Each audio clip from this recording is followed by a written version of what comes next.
Hello, and welcome to Nomadic Diaries, the re-entry series.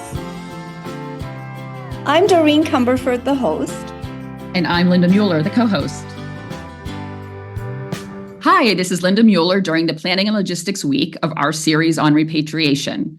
And today, I'm very excited to welcome Sarah Deschamps to the podcast. Hi, excited to be here. Thank you. So our listeners may remember you from the conversation you had with Doreen Cumberford on Nomadic Diaries. You guys chatted about your book, which is, as you know, but we'll remind our readers, is Journey to Japan, a life-saving memoir in which you tell your incredible story of your family's time in Tokyo, Japan. And before we dive into the topic of the day, I wanted to set the scene for those of you who haven't heard that episode yet or had a chance to read Sarah's book. When Sarah was 8 months pregnant, she and her husband, Fred, moved from Minnesota in the United States to Tokyo with their 2-year-old daughter, Emma. Sarah, remind us when that was? 2000. Okay, so it was a while ago now. Let's see. Like many of us who've chosen an international lifestyle, they dreamed of exploring and adventures. But instead, Sarah unfortunately gave birth in a rundown Japanese hospital to a baby girl with multiple extremely complicated and life-threatening medical issues. So they were thrust into a cross-cultural medical nightmare. Her book details everything that they did to give their daughter Lily the best chance to survive and thrive. And over 7 years, they slowly watched her, and these are Sarah's words, intricate little body get put back together until she was finally whole. Now, when I read all of that, I choke up a bit. So usually we want the guests to get emotional and share everything. But I mean, it's really an incredible story. And for the sake of full disclosure, we knew each other in Tokyo. And you were one of my first, or probably my first mentors of like how to live Tokyo life. So thank you for that, in addition to being here today. You're welcome. And, I thought I knew your story, Sarah, because we talked about it over time. But it wasn't until I read your book about a year ago when I realized the extreme difficulties you were facing on a day-to-day basis. And I think part of that is just because you are such a positive and driven person, which is one of the reasons I wanted to talk to you about planning for a repatriation, because you are very organized. But I think about what you went through, and I just didn't really understand it. So I highly encourage all of our listeners to read the book. Again, it's Journey to Japan, a life-saving memoir, which is linked in the show notes. And then also to go back and look for the July 24th of 2024 episode of Nomadic Diaries, which was called When Worlds Collide, An Expat's Tale of Medical Drama and Cultural Awakening. Both are really worth taking the time to check out. Okay, enough for me. Sarah, I'm sure our listeners really want to get a little bit of background on what Lily was born with. It's a rare medical condition that most of us probably haven't heard of. So can you just give us sort of a high-level overview of what her situation was? Yes, of course. So we were, like many of you, I hope, super excited about moving to a foreign country. And even though I was 8 months pregnant and with a 2.5-year-old, we decided to move our family to Tokyo, Japan. A month later, I gave birth to Lily by myself because my husband was not allowed to come into the older style Japanese hospital. And we found out she had multiple medical issues. So ultimately, over those 7 years, Lily had 7 operations, some in Tokyo, but some we had to search the world in order to find the best surgeons to be able to put her body back together again. A lot of our time, 20 flights over those 7 years, were flying between Tokyo, Los Angeles, and Minnesota, back and forth to put her body back together again. And we, in the middle of that, as I hope lots of you did, loved living in a foreign country. And Tokyo, to this day, is one of the most amazing places I know. That's amazing. And see, there's your positive attitude about it all. You still found a way to make it work. So you love Japan, but what drove you, moving into the topic for today, is like what drove you to the decision to actually repatriate at one point? So Of course, it was for medical issues. We had been coming to the U.S. for years, back and forth, to get to see the best medical care in the U.S. So, of course, that was a part of repatriating.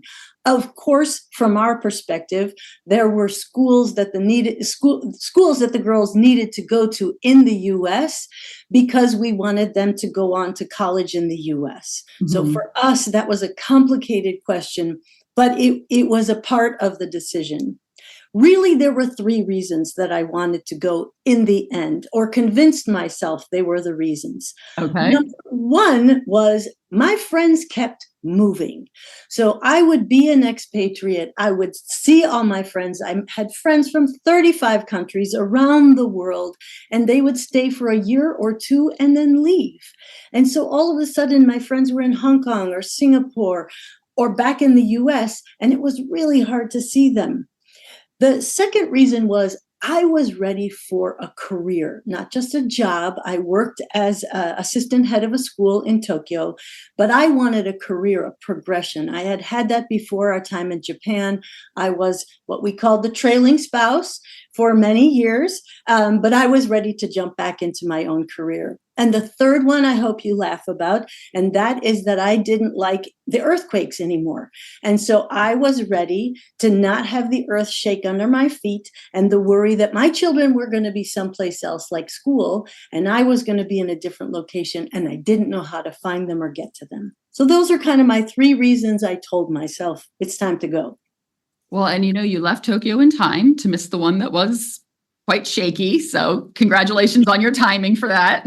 Yeah. And nowadays, we like to call ourselves accompanying spouses or expat partners, in case any listeners out there are wondering what to refer to us as. But, I think those are all really relatable reasons. And I think that it's something that was probably complicated by your family's situation, but yet you were still a regular person that was living abroad and had to come up with a plan for your family. What is there anything that was really complicating the decision for you in addition to the medical, like obviously the medical reasons pushed you towards it, but was there anything else that was going on that was complicating the decision? There were 2 things, and both of them were really hard and made both Fred and me, my husband, pause for a long time. Number 1 was we loved Japan. And so giving up the adventure and the excitement, we used to say when we opened our front door every morning, there was something amazing and incredible waiting when we would get out into the city. So giving that excitement up was really hard. And the second part of it was that when we made the decision for me and the girls to move back to the States, Fred had to stay. His job was not done. And for us, it was a good time to come back, but we had to separate and figure out how to have 2 lives in 2 different countries for a long time. And that must have really impacted your planning, because one question I have is, from the time you decided we're definitely doing this until you actually left for St. Paul, how much time did you have to really start planning? And then how did the split location complicate that planning? So we were really lucky. Fred was with Northwest Airlines, and they were not saying it was time to leave. Mm-hmm. They needed Fred to stay for several more months, as it turned out. And so we did have a long time to plan. And that made it much easier because I could put together things that I wanted set up back in the States when I landed with the girls. And so how long was it roughly? Was it like 6 months or? We had about 4 months to prepare, and luckily we're able to make the decision to leave at the beginning of May so that we were back in the States for planning for that next school year. So all the organization and details I could work on before we left, but then when we landed back in the States, had some time to get ready. That's great. And I'm sure in a way it was easier that you didn't have to fully close down a house, or did your husband move to a different location? Like I'm sure there's some complications around. It was probably a blessing and a curse for the fact that you were doing split location. Exactly. So we ended up taking most of the stuff with us back to Minnesota. Fred was in a hotel for most of the time he was there because he was coming back and forth. A week in Minnesota with us, which is where we landed, and 3 weeks back in Tokyo, back and forth for several months. And is there anything that you would have done differently in retrospect? I think the most important thing that I could do is to realize that you are going to jump into the unknown. So for as much as you want to plan and for many details and many things you put in place, it's hard to make the move and hard to prepare for it. And so differently would be make sure you understand you can't plan for every detail of everything. That's probably a good life lesson in general, right? Well, what kind of support did you have? So for the most part, it was really on me to organize it. Since I was making the decision, Fred and I, our family, were making the decision to go back. It was really on me to plan all the details. We knew the landing place was Minnesota because that was headquarters for Northwest Airlines. My family is in Minnesota. But so there was a support system there, but really it was on me to make all the decisions to how, when, where, how to organize getting things out of the house. It was on me. Were there any tools or resources that you used to help yourself, like, from motivational level, even just down to the tactics? Or are there resources that you know of now that you would have used had they been available? The crazy part is the best thing that I did was to be able to put a list together of all the things that had to happen. And as a result of that list, I then could engage resources to come and help. So for example, we bought a house. If you're going to buy a house, you need to have a realtor on the other side. So we did do that. We needed to buy a car. And so therefore I had picked the place we were going to buy the car, and that was organized before we landed. So lots of those things I put in place with resources that were on the ground in the States, ready to go. Oh, that's great. Well, and obviously with everything that you went through with Lily, you've had to be a very organized and detailed person.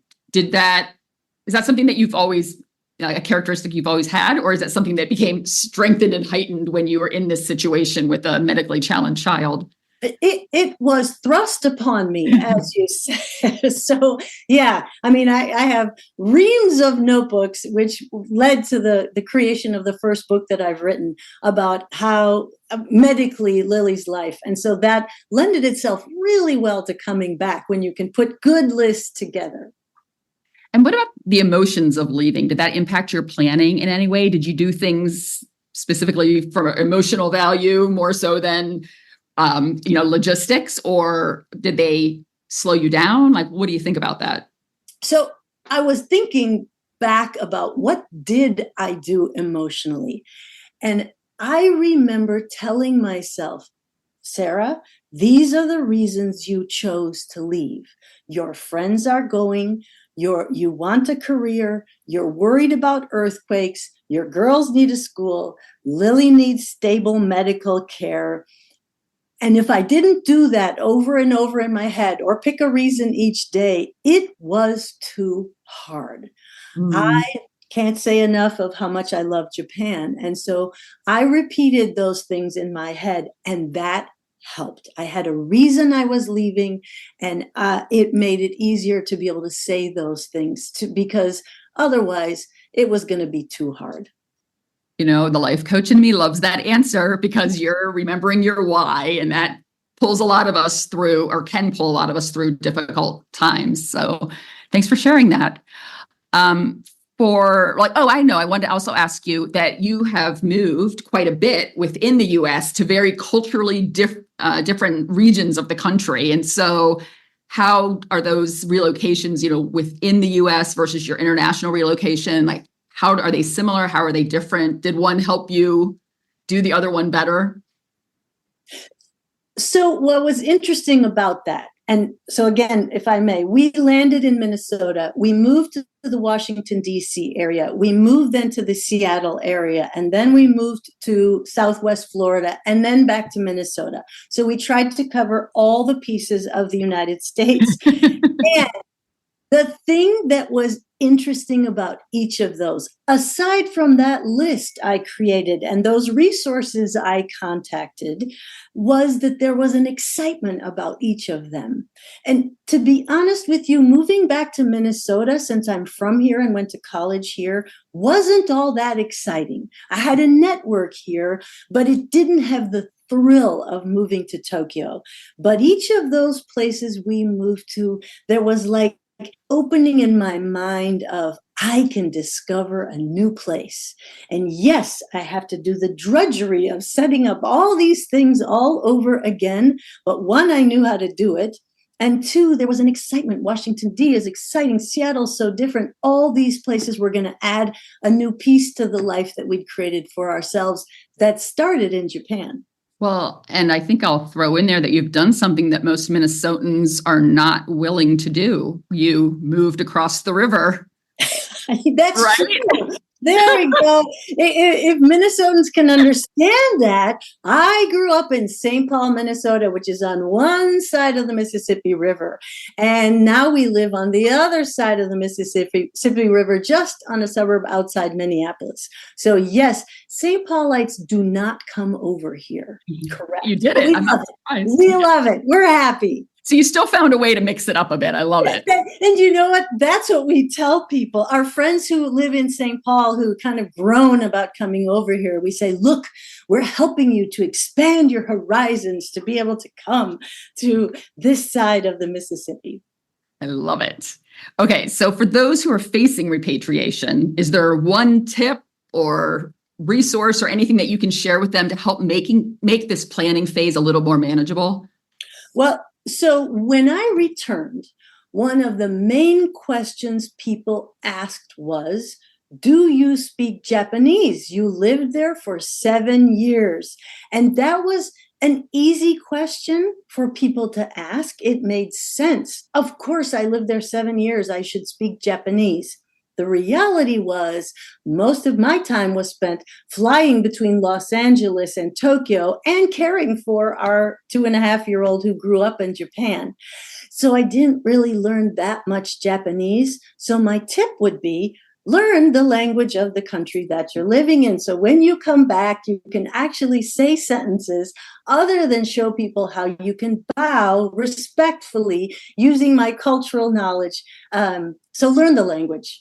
Well, you know, what's interesting about that is I often think about what do I need to do when I move to a country so that I can leave well and not feel like, oh, I should have learned Japanese or I should have gone to Kyoto or whatever it is. So I think your tip is brilliant because it is one of those ways to take perhaps some regret out of the planning phase because you're not going to learn to speak Japanese in the 4 months before you leave. So I think it's a brilliant tip. Like, what can you do so that you leave well?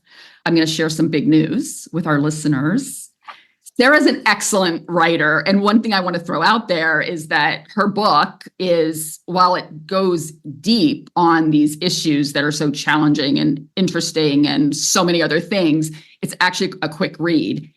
And she's in the process of writing a second book, which picks up right where the first one lets off, which is the repatriation. So do you want to tell us, is there anything you can share with us? Yes, thank you for asking. This book does start right after that airplane lands when we're repatriating to the United States after 7 years in Tokyo. And as you can imagine, with all of the medical issues that our family has had, Lily now has had, our daughter, 14 operations, 7 of them while we lived in Japan. So this book is an intimate look at how medical trauma can impact your mental health. So I hope that it helps readers of all kinds to read about a personal story about mental health and how it can be a huge part of your life and what to do about it, or what we did about it. Well, and I'm also going to share that Sarah's already been invited to speak on the topic at a very prestigious conference. So I would highly encourage you to watch out for this second book coming out, and we'll share information on our socials when it is available. I also encourage you to look at the show notes. Again, you can find the link to Sarah's book. And actually, why don't you tell us what's the best way for people to find you or to look you up? So I have a website, sarahdeschamps.com. I'm on Facebook, Instagram, LinkedIn, and you can find me easily on any of those. Okay. If I can add one more thing, Sure. one of the resources I would have had, wished I would have had, was you and Doreen's podcasts, because they offer incredible insights that I didn't have. You offer suggestions, ideas, give purpose to coming back, to living abroad. I didn't have that in 2000 or up to 2007, and it really is helpful and would have been helpful back then. Well, thank you for that. So actually, I'm glad that you're back and that you're adding even more value to what we're offering people. I think it's really helpful for people to learn by hearing others' stories. I think we can learn from what other people have done or perhaps could have done, but we also can just learn. We get some perspective that I think sometimes when we're repatriating, we're thinking, oh, woe is me. I've been guilty of it myself a few times, but we hear other people's stories and it's, kind of pulls us back and think like, okay, things could be worse, or, wow, I was really lucky that I was able to do X, Y, Z. So everybody, thank you for being here. Sarah, thank you for being here. Again, check out the show notes for all of the links and including Sarah's full bio. She talked a bit about her professional background, but she actually has a lot more to offer. So please check that out. And thank you for being here. Thank you very much.